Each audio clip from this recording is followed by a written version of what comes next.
Bring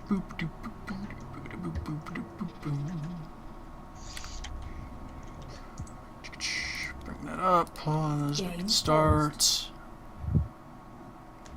Bring it down. Break it down. Bring this up. Alright. Starting it up in 3, 2, 1, go. Game resumed. Alright. Welcome everybody and hello. Welcome to the final match of this best of 3 series between Suppy and Dayshi from Dreamhack Group Stage number 3. In the bottom right of the map, which is Akalon Waste, we have our red Zerg player. His Roach Baneling style didn't work out quite as well in game number 2 as it did in game number 1. Wasn't quite all in enough, and Dayshi played a bit less greedy that time. But looking to take game number 3 nonetheless. His name is Suppy. And in the top left, our yellow Terran player representing Team Millennium. Played pretty darn well in that last game with a very interesting style, having some interesting movements all the way across the map, and playing it pretty darn well. Looking to take the series here, his name is Dayshi. Yeah, but I'm really interested to see how Dayshi and Suppy are going to differ from their from the first 2 games, because in the first 2 games for Dayshi, he played completely differently between game 1 to game 2, where Suppy played a pretty similar style. I mean, his second game, like you said, was not as all-in, but he's gone Roach Bane most of the time. He's early expand into Roach Bane, stuff like that. So I'd like to see if he's going to change that up at all, or if that's just kind of his TBZ build. Yeah, I feel like it is one nice way to deal with someone who goes for, like, Hellbat drops per se, where you're forced to add on an armory and things like that, and catching them off guard before they have too much to work with. But in that last game, Dayshi just was building Widow Mines, and against Widow Mines are a bit more effective than going for Hellbats. I mean, at least the tech has the way the timing hits you. With those 2 different builds, it's Widow Mines actually give you something to defend with, whereas going for Hellbat drops does not. So Suppy does take advantage of that a bit better in game number 1. But well, we're on to game 3. It could be completely different than both the previous ones if Suppy plays it a bit differently as well. Yeah, Dayshi might go quad port Banshee. I mean, there's so many different options of stuff they could do. So it could be anything. But it looks like Dayshi, if he doesn't take this gas into the next supply, he's probably going to go for that gasless 1-rex expand like he did in the first game. So that could point to him going for some sort of really greedy play like he did. So yep, could be a little risky. Akalon's a pretty good 3-base turtle map, and that's definitely what he wanted to do in game number 1 before he got blown up by Banelings. But so no surprise really to see that build kind of start up just a bit here, and yeah, we'll be seeing the command center here in just a second. Yep, like you said, Akalon is actually a very good map for Terran players. I should probably explain why. I mean, you can kill off these rocks and then these collapsible rocks and take this 3rd base super easy. You can turtle up on that. This 4th of these even pretty easy to take. And if you get these 4 bases, you can, not optimally, but you can go up to that Raven battle cruiser army. Especially if you're kind of mining off this 5th base, you can just do so many different things as a Terran player on 3 or 4 bases. That really opens you up to so many different options. That's one of the reasons why Zergs don't really like Akalon that much. It's just so easy to secure your bases as a Terran player. Yep.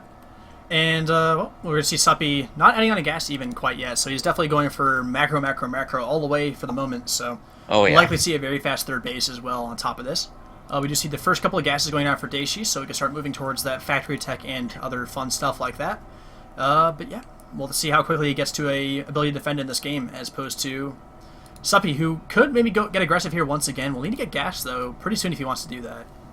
Yeah, I think Suppy will probably, like you said, he'll probably be going for that early 3rd base, where I don't think Dayshi will be. Taking both of these gases is really indicative of of more of a Hellbat drop kind of play. Because this is even too much gas just to go straight up into like 3 racks of bio, stuff like that. So I think that's what he's probably going to do, is he's probably going to go for some sort of Hellion into Hellbat drop type deal, but it could still be Widow Mine drops or anything like that. It's just, there probably will be some sort of drop aggression early on. Yeah, and he can get away with a lot here, because with no gas from Suppy, which means speed is going to be tremendously late in this game. I mean, he could go for okay, he is going to do it. So 2 gas at once, down to his natural. So that'll get the gas a bit quicker than just 1, obviously. So speed won't be the most delayed thing in the world, but it's still going to be pretty darn late considering. So yeah, it's going to be like 3.5 minutes from now. It's 30 seconds for the extractor, a minute to mine the 100 gas, and then another 2 minutes for speed. It's going to be a long time until Zergling speed is out, so Dayshi really does kind of have free reign over doing whatever he wants, which looks like it'll currently be 3 racks with a little bit of Hellions, so. Yep, looking very similar. Well, we have armor on the way, so it very well could be Hellbat drops here in a few minutes. Yep, I believe it really is, I think, the best opener versus Zerg right now. It's not necessarily for its ability just to kill off all their drones and kill them off, but it gets you into a good position with your tech. It gets you a good kind of building setup, and it can do some damage to the Zerg, and also it's a lot better at stopping Roach Bane than just going for that fast 3cc. Yep, I agree 100%. So we'll see how much damage he can do here against Suppy. And gonna go and arrest this Ling at the front door, so and get some scouting off himself. Maybe check to see what the status on that third base is and see how close to done it is. Not Marauder. Overlord gonna get poked out a bit by this Marine, and well, it's a little bit annoying, but Suppy gonna try and float in here and see what he can. And well, he might be able to see just enough to know what's going on. We'll see how quickly this Overlord dies. It's very important because he'll see the tech lab first with the barracks on it, but will he die before he sees the starport? Nope, he sees it. If he sees the starport, so he's going to know exactly what's going on. He sees the tech lab spinning, so he knows Stim's getting researched, and sees a reactor factory. He knows odds are this is probably going to be a Hellbat drop. It might also be a Widow Mine drop. You do it those pretty much the exact same way, so that's no big deal. He knows that there's going to be definitely drop aggression, definitely some sort of something that he has to defend against, which will be tough. He's going for this fast third base. He's got double Evo chamber. He's been playing a decently greedy game for sure. Yeah. And yeah, Dayshi's kind of doing a lot of things at once. It's actually kind of interesting seeing him go for the stim, pumping up Marines at the same time as going for Hellbat drop. He's getting a lot of things done at once, and it's gonna be a bit of a hodgepodge of units. But if it works, I mean, obviously can't complain about that. But here comes the first Hellbat drop across the map. Yep, Suppy has been doing a really good job this game of having his overlords well spread out. They're right in all the drop lanes, so I don't think he actually saw this drop as it was coming in. But most other ones he will be able to see pretty quick. It'll be nice and easy for him to be able to react. He already has Spore Crawler almost done. Queen in his main base. Speedling's over there too, so I think the best Dayshi can really hope for is a couple drones here. Maybe just kill off a bunch of these Speedlings as well. Oh, that'll do it. Nice big burst there, bringing a lot of some Zoomies down to the red. And good, well, just kind of can't really move from where he is because of the Spore Crawler in the way of where the medevac would go. Actually, medevac, what are you doing? There we go, gonna back up a bit. Here's a Spine Crawler as well to help out. Queen can go down as well, though, which is certainly annoying for Suppy. And these two Hellbats are just, they can't be touched when they're in this little choke like that. Yeah, they're just hanging out there. There's no number of Lings that'll be able to kill off Hellbats when they're in a choke like that, especially with medevac support. So Suppy kind of just patiently waiting for Dayshi to leave his main base. Well, another Hellbat drop going on down to the third base of Suppy. I don't think too many drones have been killed. He's just going to play a little bit of drone ring around the Rosie here until his units get here. And then he should be able to deal with the Hellbat. Yep, and the Hellbat does go down. And the two initial drops still remaining, but, well, gonna move in a bit here and maybe try to take this Queen out. These two medevacs are just so low, though, that he can barely risk going in with them. I'd actually like to see him repair those medevacs. Yeah, that'd be really nice. You see, he does not have a huge amount of medevacs out here. If those get sniped, that really hurts the longevity of his army. Those stims become a lot more costly. Well, he can just go in and maybe... Can you just kill Suppy here? Suppy's supply is so low right now. Yeah, Suppy has a couple Banelings here. I really would like to see more Spine Crawlers from him, but I think he probably could. As long as this Spine Crawler gets burrowed before this attack starts, I think Suppy should be pretty safe, especially if he gets good Baneling hits here. Oh, but does not look like he's going to. All those Banelings basically destroyed nothing, and that was a ton of gas.